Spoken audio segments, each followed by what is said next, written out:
This is a Huddle Sports Network broadcast. You can find us on Roku TV, Amazon Fire TV, Facebook, and of course YouTube. Get all your NFL news here first.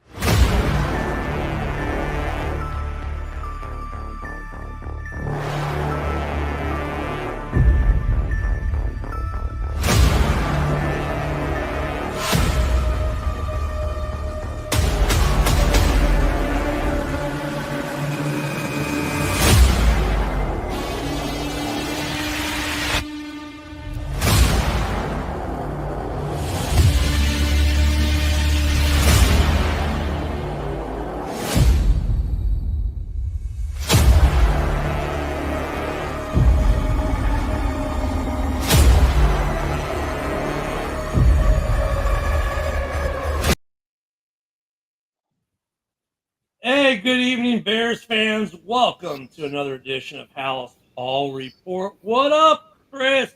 Navy's in the house today. He had a big weekend. Not only did his Green Bay Packers beat the Sea Chickens out there, where the 12th man is not a thing anymore, but Navy unfortunately beat Army, Wow. so he got Impressed. to sing second. Lucky bastard. Impressed. With me tonight, of course, we have Bear fan Dan. How you doing this evening, Dan? All right, how you doing? Oh, It's it's better, not but snowing. It's warm. yeah, not yet here. Speaking of Supposed to snow, we actually have a guy with an opinion on the show tonight, Mike the Bear fan. He's doing some producing things.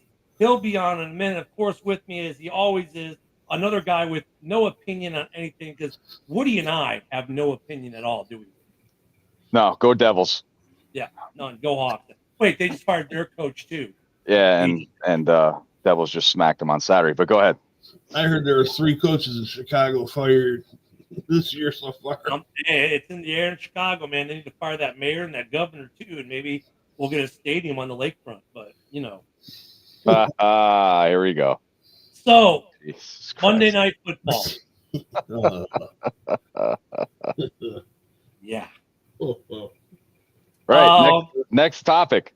So I'm going to read some stats off that you might not have heard, Woody, 'cause I don't think we were talking a little before the show. This is I can imagine. The score was 30-12. Bad score. Fuck. However, when you start digging into the game, it was the score was not representative of how good the Bears actually played. Time of possession, the Bears actually possessed the ball more. Granted, it was only by about 12 seconds. We only ran 8 less offensive plays. They only got, about 40 more yards. About 44 more yards than us. They averaged 4.6 yards per play. We averaged 4.5. We had, this is the killer right here, 9 penalties for 93 yards. They had 10 penalties for 56 yards. Now, in the scheme of things, the 993 really hurt us because 3 of them were in the red zone and pushed us out. They killed us on touchdowns 3-1. Field goals, we had 2, they had 3. They had 3 PATs.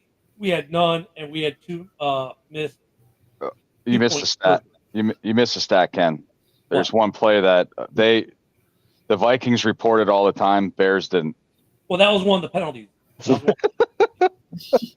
Yeah. Turnovers. Each team had 1. Stevenson had the interception, and they had the fumble on Caleb on the strip sack. Passing. Caleb was 19 of 32 for completion percentage of 59.4%. Sam Darnold was 26 of 40 with a 60% completion. Passing yards, Caleb 171, Darnold 215. Yards per attempt, 5.3 for Caleb, 5.4 for Darnold. Both of them were averaging 9 yards per completion. Both had a passing touchdown. Both had 2 sacks. The sack percentage for Caleb was at 5.9%, for Darnold 4.8. Caleb lost more yards. He lost 25 to Darnold 16. Passer rating, though. Caleb had a higher passer rating at 84.2. Darnold was at 72.4. Rushing, both teams carried the ball 29 times. We rushed for 113. They rushed for 114. Both teams averaged 3.9 yards per carry. 0 rushing touchdowns for us, 2 for them. We should have had 1, but of course we forgot to report. Here is where the game gets ugly. The only area where it really gets ugly, well, 2 areas. First downs, we had 16, they had 24. Third downs, We were 1 for 12, 8% conversion rate. They were 7 of 14 at 50%. For fourth downs, we were 1 for 3 at 33%. They were 0 for 1 at 0. In the red zone, we were 1 of 3. They were 3 of 4. So that killed us there. Passes defended, both teams had 4. All the kicking, the kick returns, punts, actually were about a wash as well. So, I mean, if you look at the numbers, the Bears were there, but the numbers also tell you the Bears couldn't finish. And the Bears self-sabotaged in a lot of cases, like not reporting and knocking themselves out. That counted as a red zone trip. And we didn't get, got the field goal, right? So they played, statistically speaking, it was a close game. Score-wise, it wasn't because we're not closing. We're still not closing. Good drive, in the first. Caleb gets the strip sack. He didn't see it coming. Had no chance at all. Kills the drive. He marches them down the field. A guy who won't be on the roster next year forgets to report. Touchdown erased. Then Kieran gets the penalty. Then we get a false start. Now we're lucky to get a field goal attempt. I mean, that's just our story this year. And that touchdown would have brought us by within 6. Yep. Oh yeah, would have changed the game. And Kramer didn't even look. No. At the ref, he went right to the huddle. I'm like, don't you know about Detroit last year? Yeah, Dan Skipper, who ironically caught a touchdown pass this weekend for Detroit, right? Yeah. So the stat lines, man, the numbers were good for Chicago overall, minus third down conversions, and actually, it's doubly as bad on third down conversions because for the Vikings, if it was third and long, they had a higher conversion rate than if it was third and short. So, I mean, when you look at these stats I just read you, what does that tell you about this Bears team? What's the problem? What's the problem? Our third downs. What did they say in the game about third down? On third down, what was their average yardage? It was like between 7 and 8 yards to go. No, but they had a couple of third and longs, like 3rd and 15, 3rd and 10, 3rd and 14. All those that they converted. You know what else fucked us on Monday? Every time Minnesota had a 3rd and over 10, they would get the first down. They converted. That's what. And what I'm saying, and that's why my question is, because what does that tell you about this team? It's coaching. The coaching was terrible in this game on defense specifically. On defense specifically, why are you doing a soft zone on 3rd and long and giving them 8 yards, open, and then let them get ahead of steam to get to the first down mark? I could see a couple, but give up every one that. That's just execution in my view. It's just that first. It's just like that. Just like that first game against Minnesota. Who was it?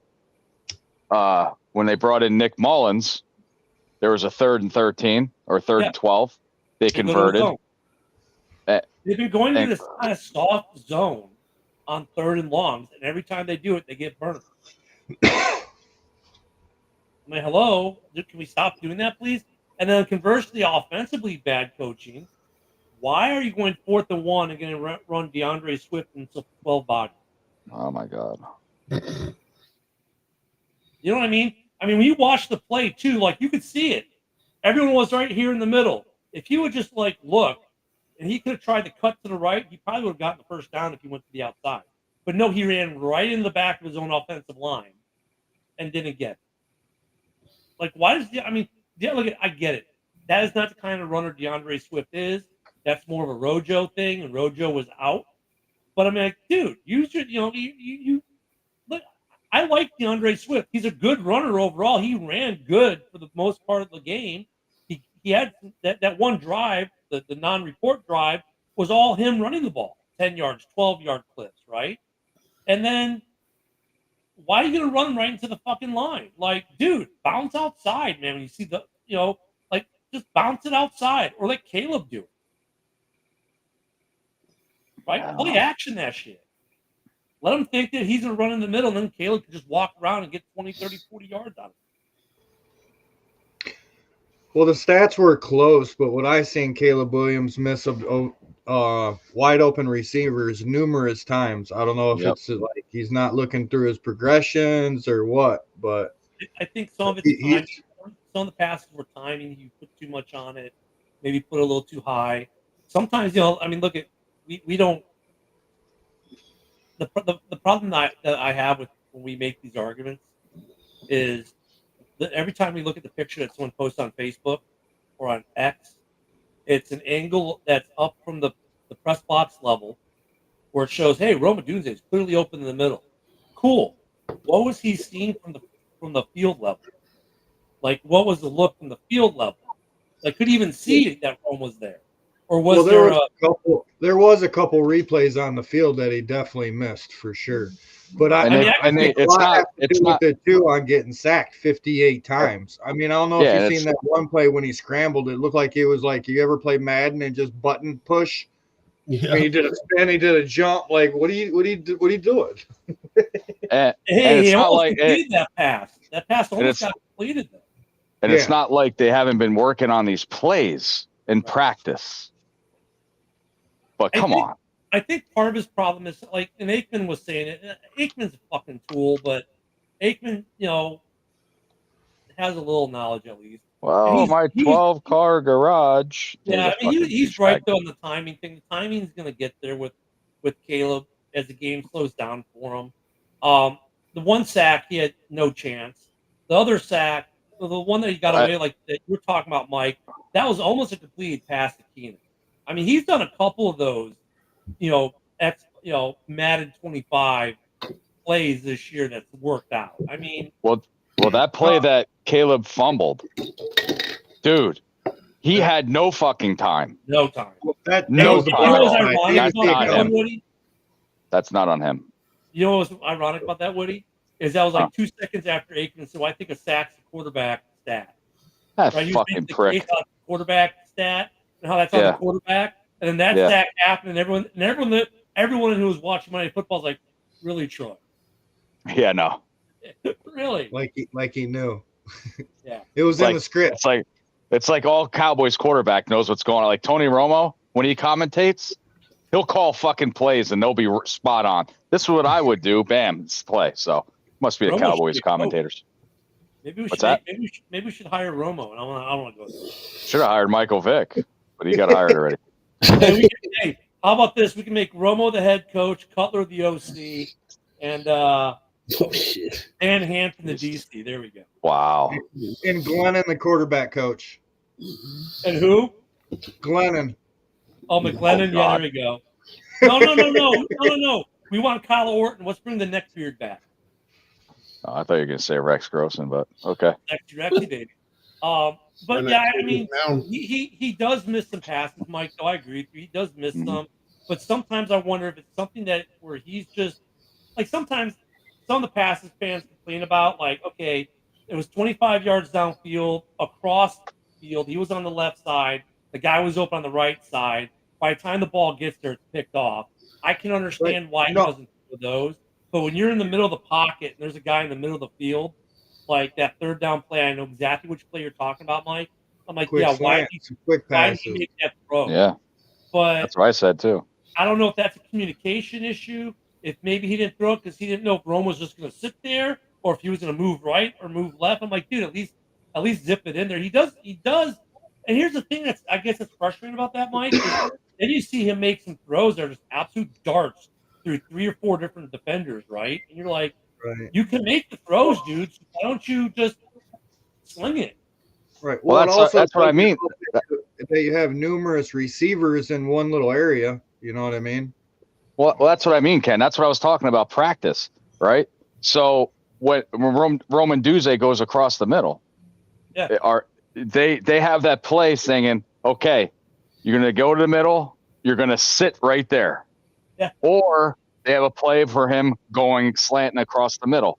So if that play was for him to sit there, this is what I'm thinking overall. I'm thinking Caleb Williams, since Justin Fields, how he got sacked so much. Maybe his nerves, I know sometimes he throws darts and all that shit. Maybe his nerves is like in the back of his head is saying, oh my God, I want to get sacked this game. or I don't want to get sacked this play. So I have no idea what's going through his head right now. Oh, he knows he's getting sacked. The question is I when. know. 59 times? Holy fuck, dude. Now, here's some interesting things about Caleb, though. Caleb, in just 14 games in his NFL career, besides being sacked the most in Bears history, only having a 4-10 record, he tied Jim McMahon for the most consecutive games on interception at 8. Here's another weird NFL record he now holds. He has the most consecutive losses for a starting quarterback without throwing an interception in any game since the NFL merger. And the only rookie not to get an away win. I don't know if that's a stat, but the last streak was Cody Kessler in 2016 with 5 games. Jeff George also had 5 games in 93-94. This is where it gets even interesting. His rookie records, completions, he has a rookie record for completions at 288, passing yards at 2937, and touchdowns for 17. And right now he's how many throws without a pick? It's 350 something. Oh, here we go. Williams' interception-less streak is at 243 passing attempts. He's only 159 attempts from the NFL all-time record set by Aaron Rodgers in 2018. He has the rookie record. I guarantee if he didn't get sacked most of those times, couple of those throws, maybe 10 would have been intercepted. I'm thinking a negative. So yeah, I mean, so there's obviously Caleb, though, there's promise, right? I mean, there's hope for the future with Caleb. He's putting up some impressive. If he breaks Rodgers' all-time record, though, for attempts without interception, that's a pretty lofty record, man. That's not an easy record to get in the NFL if you're a rookie or a veteran. And he's slinging the ball. I mean, he's throwing the ball a lot. So, but I agree with Rob. I mean, coaching, man, third down on defense, zone. Are you kidding me? They converted every third and long. Every third and long. It's like you just saw it comes. Dude, you're better off not sacking them first, second down, and just sack them on third down, and then now you can get off the field. You sacked them first or second, or they got a negative play on the first or second down. You just knew they were going to get a first down. Yeah. Terrible. And DeAndre Swift is not a guy you're going to run for 1 yard through 12 bodies. He's just not that kind of runner. I don't care how much of a head of steam you give him. He's just not that kind of runner. I mean, I don't know why he didn't bounce it to the outside. David Montgomery would have bounced that to the outside. If I was Caleb, I would have said, fuck you, Thomas Day. I'm doing a QB sneak. So, I mean, rough day for Kieran. He had a rough task with one of the better pass rushers in the league right now. He got smoked. No nice way of putting it. He had some moments where he made some plays. He did have some moments where he at least held his own, but he's obviously not a starter and not ready to be a starter for another year or two. I mean, look at Zach Tom, for Green Bay. He didn't start his rookie year. He got some plays. He got some reps. And now he's their everyday starter. It took 3 years for him to become their everyday starter. That's about what it takes from, third round and beyond. If you're third round beyond, it takes you 2 to 3 years to become a starter in the NFL. Here's Kieran, who has also been injured a lot this year, got no first-team reps, and then Saturday, oh, by the way, when practice is over, by the way, you're starting Monday. And it was a big ask, and he got rocked. He got trashed. Mm-hmm. It wasn't, smartest guy on the team, but he got rocked. He got rocked. I mean, I think he might be better given some good coach, given more time to grow. He might be serviceable, but he's not a starter for sure. Not a good look for him this game. But what do you got what's the initial injury report for this week? All right. So for us, the Bears, Bates in practice, concussion. Dexter is needed in practice. Tevin Jenkins in practice. because his calf. Sorry, I was going to say labia. Braxton Jones concussion, but good news is Roschon full practice. Darrell Taylor full practice. Now on Detroit side, Brian Branch, Taylor Decker, Glasgow. Obviously, David Montgomery's out for the year. Ragnow, Reeder, Zadarius Smith, St. Brown, and Kevin Zeitler. Now, a lot of them were just for rests, which is funny. That's it. So, St. Brown, Zadarius Smith, Reeder, Ragnow, and Taylor Decker all didn't practice today because of rest. So, good news on the line. I think Tevin Jenkins will play. He played the whole game Monday. I just want to go over our offensive line real quick. Jones, if he's back, right, he's ranked 20th out of 80 at the position right now of tackle. Both our tackles are in the top 20. Darnell Wright's ranked 17th. Tevin Jenkins, if he's playing, he's 14th out of 75 guards in the league. Pryor right now is getting the start. And look, I don't want Pryor. I don't think is my everyday right guard. I keep saying that, but I might be changing my mind. If he had a pretty good game this week, he's ranked 22nd out of 75 in the league. And Shelton, the center that people say we need to get rid of for some reason, is ranked 12th out of 42 in the league. The lowest PFF grade on our offensive line right now is a 69.6, which is Shelton. But once again, ranked 12th at his position in the league. So the offensive line is actually finally getting to a point, because they were in the 60s for most of the season. They've been climbing. No problem, Sarah. Yeah, right. Yeah, right, Sarah. You're afraid. But the offensive line is getting better. I think, having Roschon, because she messaged me on X like 2:00 in the afternoon. So she really slept in on Sunday. But the offensive line is getting better. Now it's just a matter of the running game improving. I like that we did, why aren't we using Cole Kmet more? Cole had one pass in Monday? And it was a first down. We're still not using Kmet. What is wrong with Chicago coaches? What's the aversion to using a tight end in Chicago? They're the dark horses. That was the beginning of the year when I said Cole Kmet is our dark horse this year. I have no idea. Here, but Everett, dude, he's gone. His PFF grade right now is a 45.2. I didn't even throw to him. He's a better blocker this year. He's got 120 snaps. And 120 snaps, his PFF grade is a 45.2. Does it say how many targets and catches he has? 232 snaps. I'm sorry. Mostly he's doing pass blocking, which he grades pretty decent. He's a 72.6 pass blocking. Cole Kmet's a 70.3, but Cole Kmet has 819 snaps comparatively. So, and he was a great tight end in LA.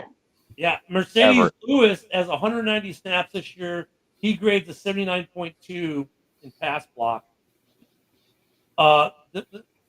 Lewis and Everett are the worst of the Kmet's better than both at run block.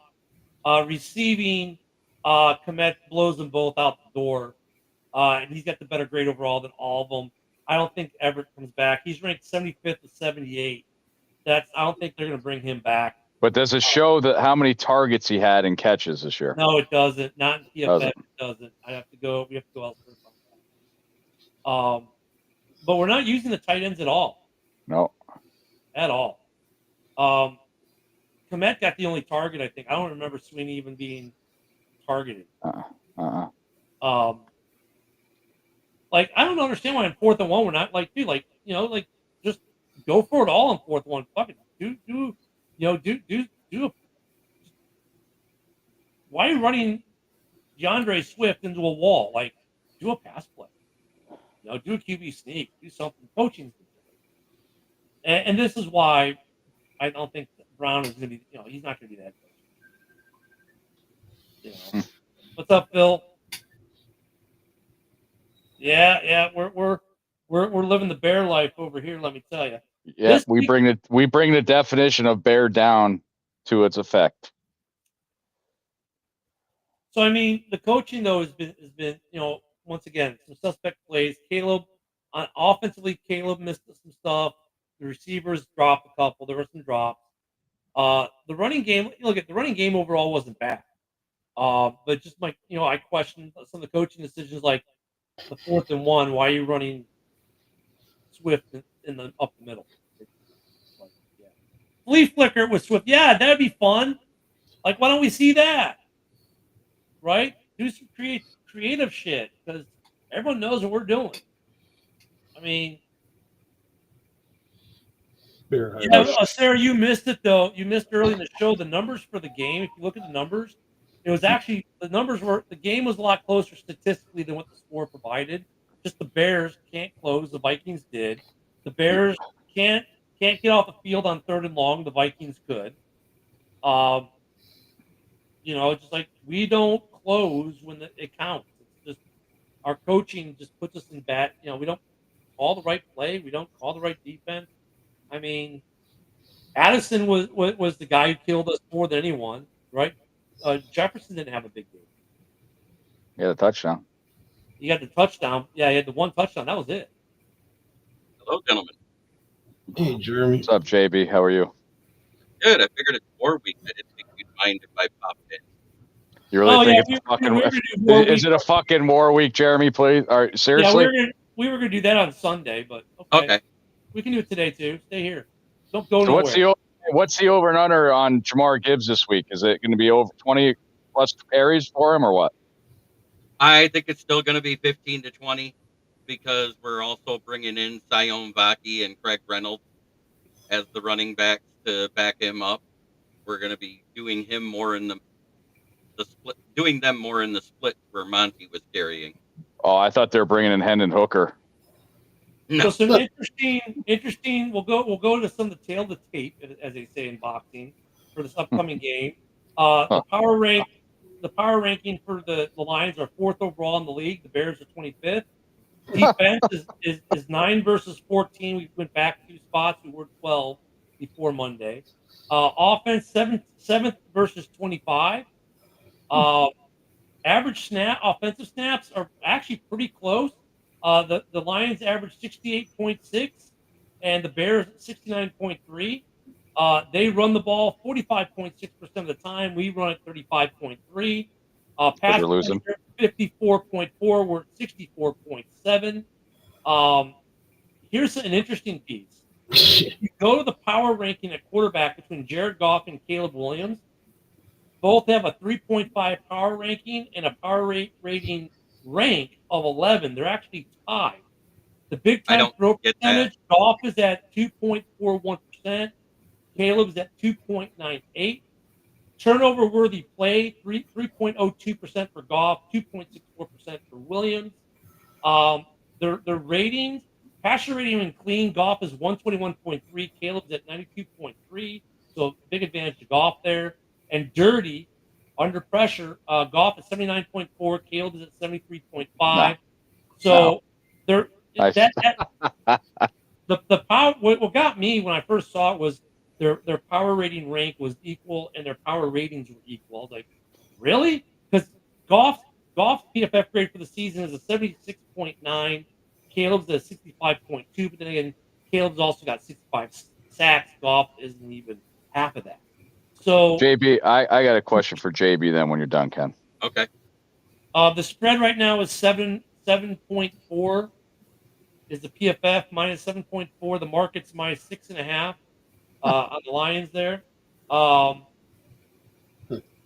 yeah, the money. Christ. Yeah, I mean it's. Oh my God. You're getting good points on us there. The over under is 48 points for the game. Wow. Yeah. It's supposed to be 40-8. No, 48 point total. Well, I know. So it's going to be Detroit's going to win 40-8. Yeah, 40 days. Yeah, bro.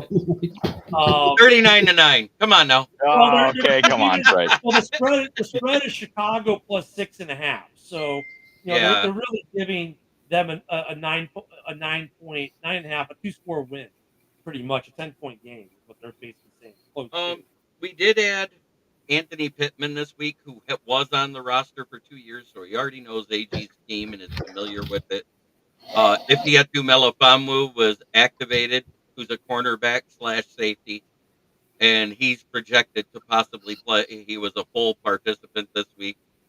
Mosley also might actually get dressed this week instead of just being a healthy scratch due to the injuries of 2 cornerbacks. Is this the first? Go ahead. No, go ahead, Woody. I'm gonna look something up. So JB, I got actually 2 questions. I just got to think of the other one. So I just went through the injury report, and my first question is how do you think the Lions now going into the playoffs without David Montgomery? Is that, I know it might hurt. It's going to hurt your team, but how bad? Well, he had the bulk of 6 of the red zone touchdowns. He did score some of his touchdowns from outside. So I think that might hurt in the red zone situations. But lately, Gibbs has been getting the red zone touches over Montgomery anyways. So I think it's kind of a wash because the last 3 weeks, Gibbs has gotten at least 1 red zone touchdown. And that's because of his elusiveness more than him powering through. I was just going to say that. And my other question. Go ahead. Question that we had Sunday, we had the answer for it, I just looked up. Brisker was eligible to return this week, but did not. But Brisker is eligible to come off the IR. I would sit him. Fuck it. Yeah. So JB, my other question is, I just read the injury report, and I've never seen this before. Never. So we see it every week. Liar. I think Detroit. I think Detroit had like 10 guys on the injury report, and 6 of them were on rest. Explain that. I think what we're doing is we're putting backups in on the offensive line for the most part, and at the defensive end and defensive tackle position, because those were the main ones that were rested. And the reason why is because the injuries have happened. So it would be good to get them some first team reps at least for 1 day of practice. And it's a great game to have them. Hey, right. Don't you wish we would have done that with Kieran this week at left tackle there, Woody? Wow, good God. Not a bad idea. So, and another, JP, I know you laughed probably. Did you watch the Bears game? I tried. Okay. I tried. I tried. So, did it bring back memories of last year about not reporting? Yes. And scoring a touchdown? Oh, 100%. 100%. When that happened, I was like, oh my God, he did not. And so when they showed the replay and they showed him running on the field, he wasn't even doing the Decker thing on the way onto the field. He didn't even look for an official. You know what's funny about that? He went right to the huddle. Right, Kenny? He went right to the huddle. Yeah, he went right to the huddle. You know what's funny? Aikman and Buck, as much as everyone hates them, were on it. They're like, and Skipper just got a touchdown this weekend. Come on! I mean, they were all over it. I mean, yeah, they were on it right away. And when they went to the replay, I remember Troy Aikman going, "At least we know he didn't report. He actually said it." and then the second time they put him in, yes, he definitely reported this time. I'm like, oh, thank you for the update. I felt bad for your rookie guy that went in because he turned into a turnstile and a penalty magnet. Every time he turned around, he was either holding, false starting, or Olay. There's Caleb. Yeah. I'll tell you what, though, he did not have an easy assignment, man. No, he did not. He did not have an easy assignment. I'm surprised it wasn't much worse, to be honest with you. That's why I say the kid could have some promise. He's got to grow. He's got to get.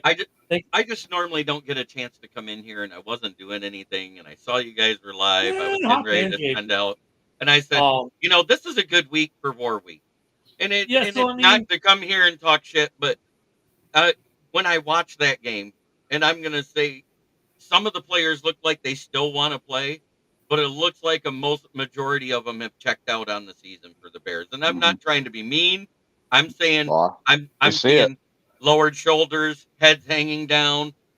Caleb did the same thing in this game that he did once in Nebraska and once at USC. I think which the was frustration pretending to fall asleep, his interpretive dance of Anthony Richardson saying, "I'm tired." I think you're seeing feeling the frustration because they come out in the game hyped to try to do something right, and like in the first quarter they start putting together a great drive, and then strip sack fumble. And like okay, and then they go in the out, they go into halftime, they get themselves look. We're only down 13 guys. We're in this. We can do this. They put together a good drive. Don't report. Another what was the other, then there was a second penalty, a holding penalty. Then A it then holding, then a then, false then the start. false start, and it's like, and then it's just like, it's like they're like, okay, well, let's try to do something. Let's just try to save face. We got a touchdown, yay! So I mean, Yeah. I can understand at the end of the game why we're starting to see that a little bit As because these soon as guys, I heard your guy didn't report, I know. I'm like going, "Oh God, I mean, that has to hurt." Because statistically they were in this game. They just can't. They're not closing, and the coaches on third and long, like, dude, stop doing this zone shit. Like, why are you doing a soft zone on third and long every fucking time? Right, JB. The report from last year against Dallas, right? And say if you did report and they scored that touchdown and it would have been, given, Detroit would have had the number 1 seed, correct? Yeah.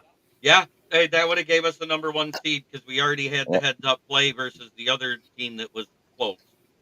So the big question this week is, can the Bears play spoiler and help Minnesota take the division, which is mind-blowing to think Darcy could be right, but Darcy called that he said that we all love Darcy, right?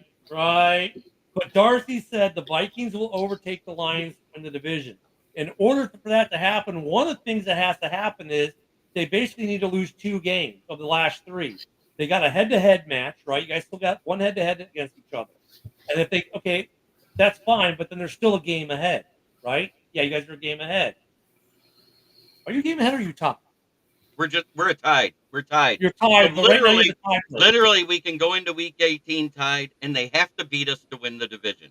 And that's what it all comes down to. If we lose at this game or at San Francisco, either one, that's going to put them in the lead for the division unless Green Bay does their job.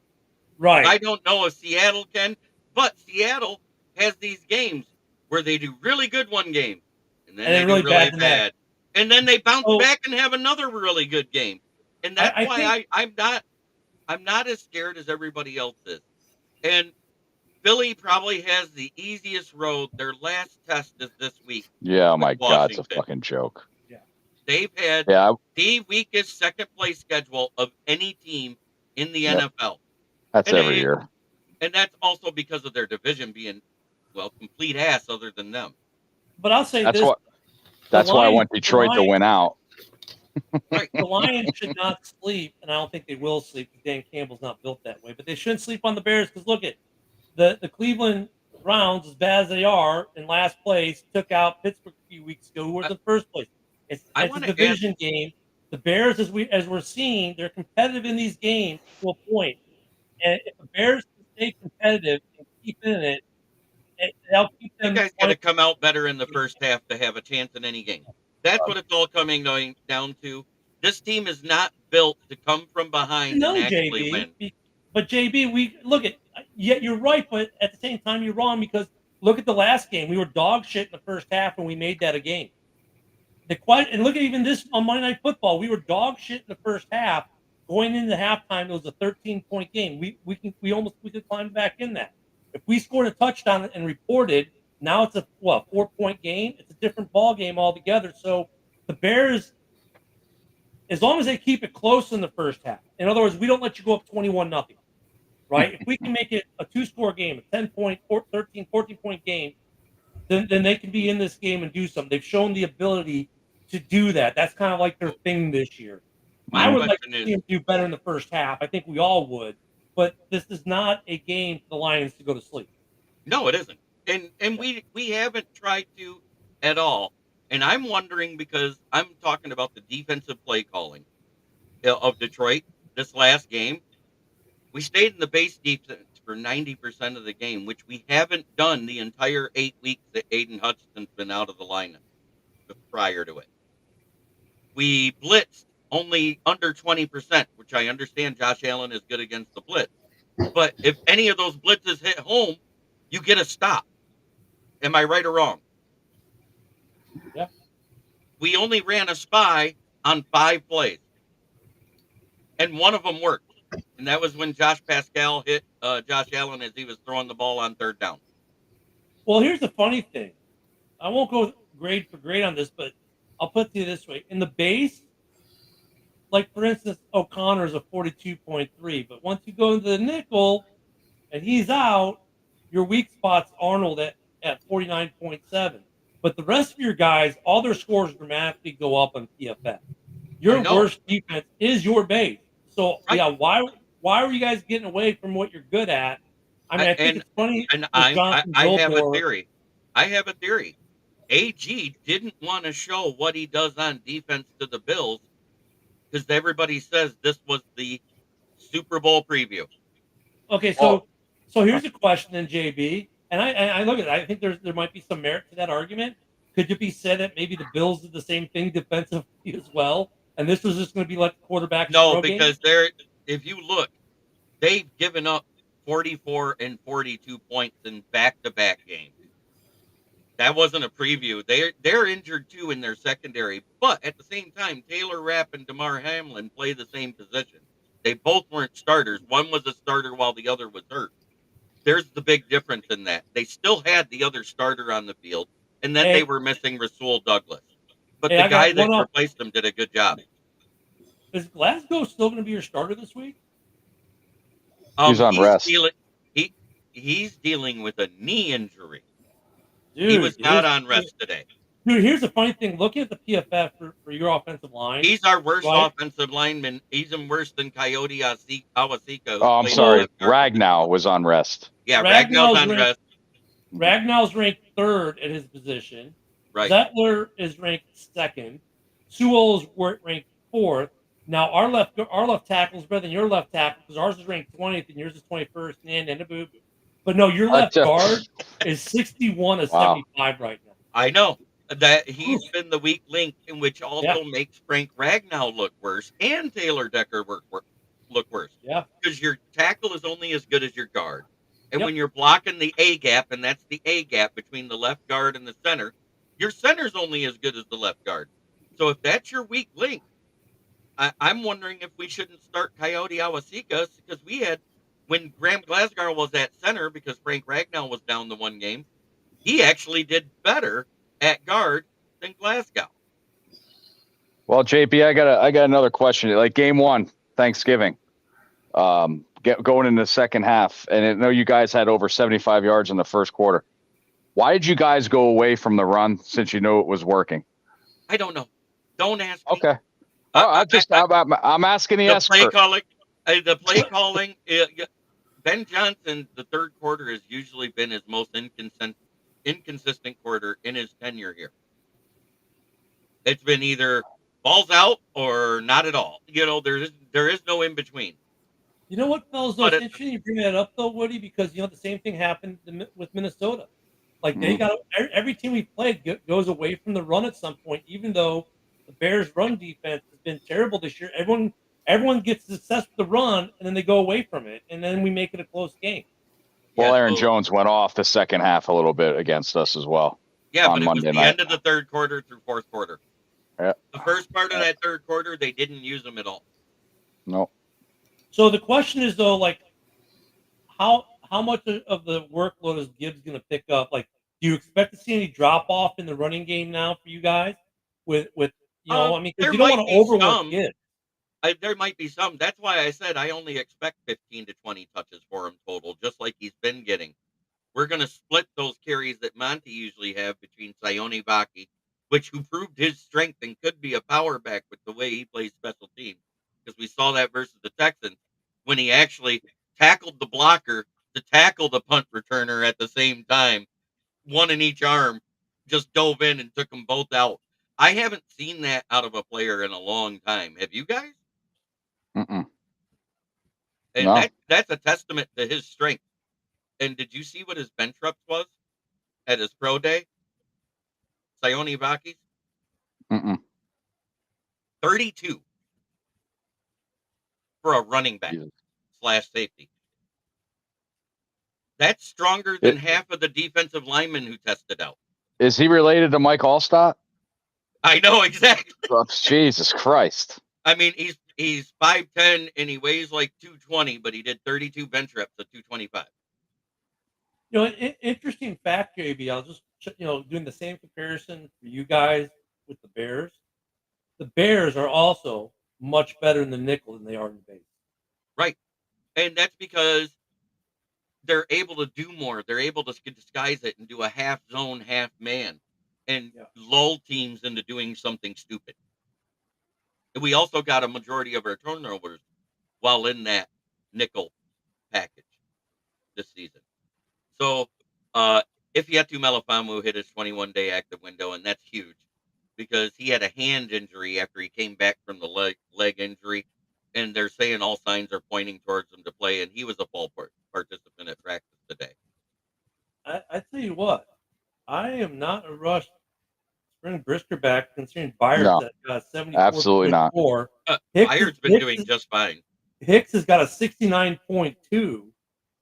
You know, and really, like Stevenson's at a 57.6, but he's actually playing pretty good ball lately.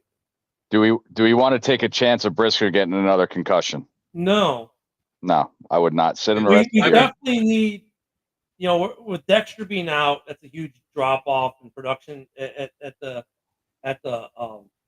left interior. I have to get my guests into my show, but I can take one more question, sure. Yeah, I'm going to ask you this. The rumor, I don't know if this is a rumor or what. Please explain this. I know I did stump the chump with my last question with you because you said you didn't know, so I stumped you. What are the rumors about Aiden Hutchinson may be back for the playoffs? Is that true? It is true because he was walking without crutches 3 weeks ahead of time. He was walking in the pool the week before that, and now he's actually using a two weighted flak jackets. Each one of them are 80 pounds apiece and jumping in the pool. When I watched his gait walking in, he didn't look like he had a limp or a lilt to his gait when he was walking. So I think he's a lot closer than anybody thinks, and he might even be able to come back in the divisional round if he keeps going at this rate. Do you think it was a commercial, the State Farm commercial, him being a ballerina? No. You see that commercial? That was filmed. That was filmed the week before the Dallas game. It aired at the Dallas game. That was a great commercial. It is a great commercial. And I'll say this: the NFL season, Dan Campbell hands down wins the best TV commercial from any NFL personality with those Applebee commercials. Yeah. Oh, those are brilliant. Don't even stop. What? Do it like this. Why? They can steal it. Yeah, they might steal your order. But JB, thanks for coming, and if you want to join us Sunday before the game, feel free. I might do that. I want to say thank you guys, and as I tell my viewers, try every day to be a better person than you were the day before. That's the only way to I can't get any better, JB. I can't get any better.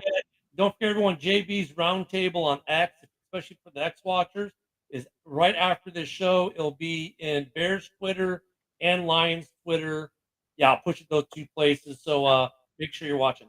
Any one of you three, if you want to hop in. I had a couple guests drop out, so you're more than welcome. All right. Well, like we say, bear down, golf down, bud. Oh, did I say that? Hey, yeah. Look at that. Look at this. Look at this right here. Right here. Devils. There you go. Devils. Hey, brand new. Just got it out the package. But mine has the most championships out of all. Oh, here we go. That's a Green Bay line. Shut up. Yeah.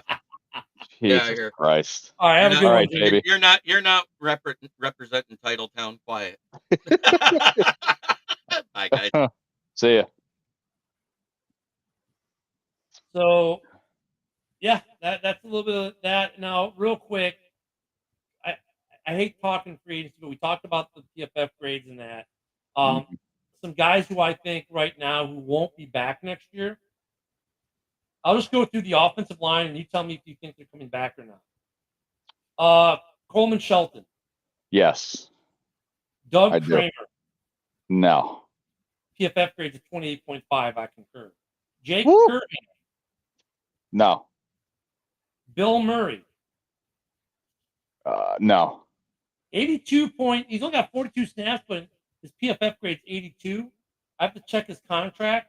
Let me see if he's a 2020, so he's not on a rookie deal. So no, he might come back cheap. Matt Pryor. Yes. Ryan Bates. It's hard. I say Only yes. has 105 offensive snaps this year. Drafted in 2019. PFF right now is a 60.1. I say yes. Tevin Jenkins. Yes. Darnell Wright. Oh, yeah. Kieran. Yeah, he's back. Yeah. This was a rookie year. Of course he's back. Braxton Jones. I say yes. Yeah, I agree with you. Larry Borum. Didn't we just bring him up? What are injuries? He's got 167 snaps this year, PFF of 48.4. He's cheap. He fills out the cheap. So cheap. If we get rid of Borum finally, we get rid of Borum, we get rid of Curhan, get rid of Kramer. That's 3 spots. That means 2 in the draft and 1 in free agency, right? Yep. Now at least 1 in free agency. A lot of Bear fans want Drew Dahlman, center for Atlanta right now. PFF grade right now currently is a 76.9. He's ranked 5th out of 42, whereas Shelton is 12 of 42. So yes, he would be a little bit of an upgrade. Atlanta won't get rid of him. But yeah, I don't think Atlanta's gonna let him hit the marketplace unless they're so strapped for cash. They can't do anything. So now if I want to look at offensive line real quick for PFF rated, let me go to guards because we got Trey Smith from Kansas City, who is 25 and a half years old. PFF grade right now is a 72.3, ranking 12th at the guard position. Consideration. Yep. He's gonna be about a 20.5 mil a year guy. That's all from the PFF top 25. So another position I want to look at real quick is edge because, well, we need one. Even though I like the rookie, we need an edge. The name Khalil Mack's going to be a free agent at 33, 34 years old. No, thank you. Josh Sweat in Philadelphia, 27 years old. He's going to be 28 by free agency. Current PFF of 83.8. Probably going to make 18 mil a year.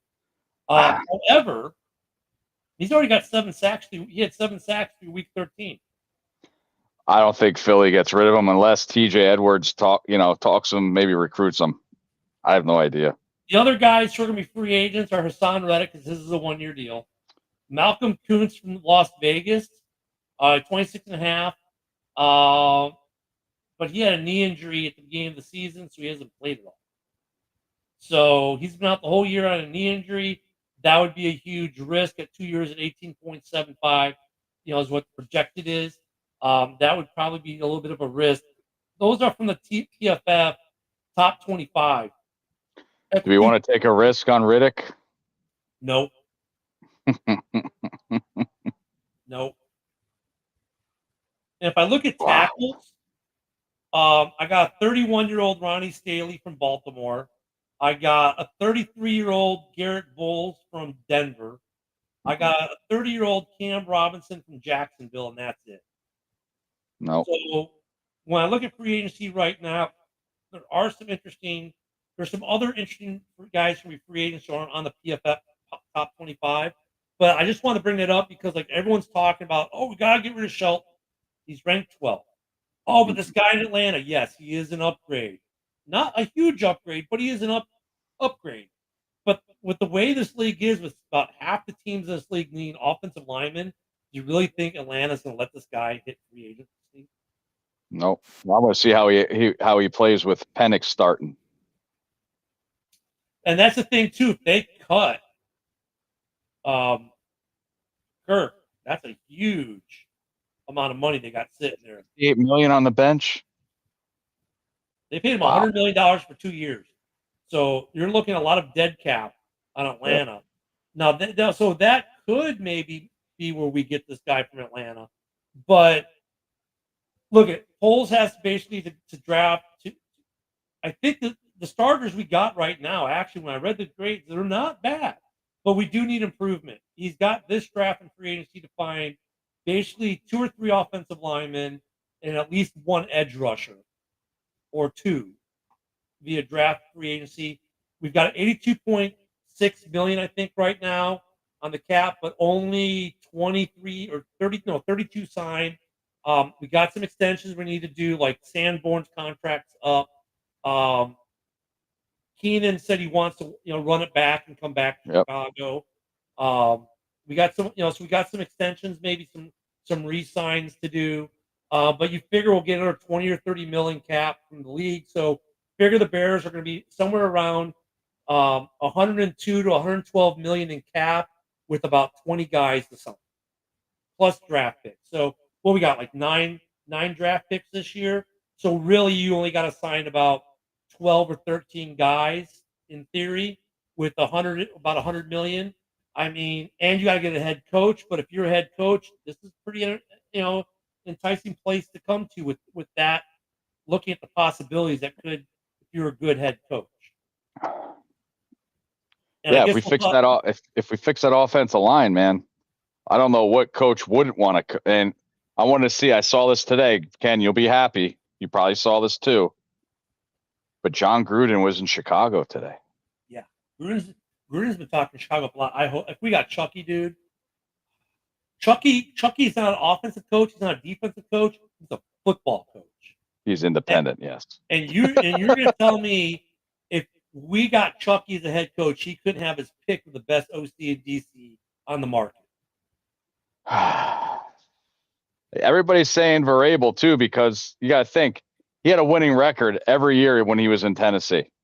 No, his last year he only won 6 games. That's why they fired him. But yeah, he was a coach of the year though. I mean, they went deep in the playoffs. Could you imagine if we got Chucky, like, all right, Saleh, you're going to be the DC, my OC. Hey, Derek, why don't you just retire playing in NOLA and come be my OC? Because I think Derek Carr is going to be a hell of an OC when he retires. He's probably the only person on the planet who fully understands Gruden's offense. But I mean, Gruden could have whatever OC or DC he wanted. If he became Can you imagine Chucky on our sideline? Wow. Yeah, that would be Ditka who is what would happen. Ditka who. Oh yeah. Yeah, that'd be great if we can get. I mean, we'll talk coaches more as when we get closer to the end, but we can see the need. We can definitely tell if the interims or the current coaching staff's not it. No. I still like our running backs coach overall. I think the running back coach and his assistant, those two are good tandem. I like them. Our tight end coach, I think, will be fired and replaced by Mercedes Lewis, which probably is already happening in day to day, considering Lewis has more experience than the coach. Yeah, probably older too. Yeah. Oh, yeah, he's older. He was in the league before the coach was. So, yeah. So some interesting things going on. But I want to thank everyone for watching us today. Don't forget, we'll be back on Sunday at noon Eastern, 11 Central, for the pregame of Bears Lions, which is the noon game this week, which means we'll probably have a pretty crappy call team on Fox. But hey, what would you expect? We're not doing that well. Tomorrow and Friday, don't forget Ken and Ken in the morning at 10 a.m. Central, 11 on the East. Thank you, Darren. Yes.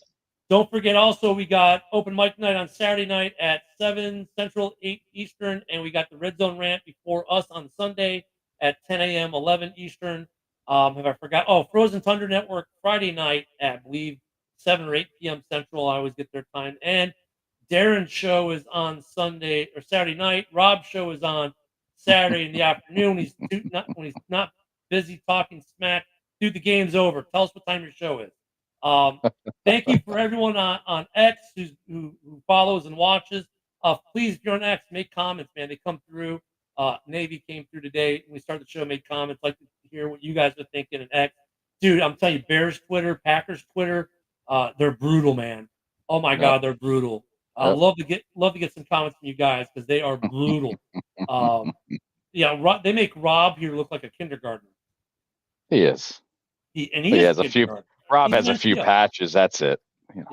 So, Hey, but thank you everyone for watching. Don't forget JB's up next with the round table. Woody, any last words of wisdom for the last 15 seconds? Go Devils. I can't even say go Hawks. For Dan and producer Mike, thank you everyone. Bear down.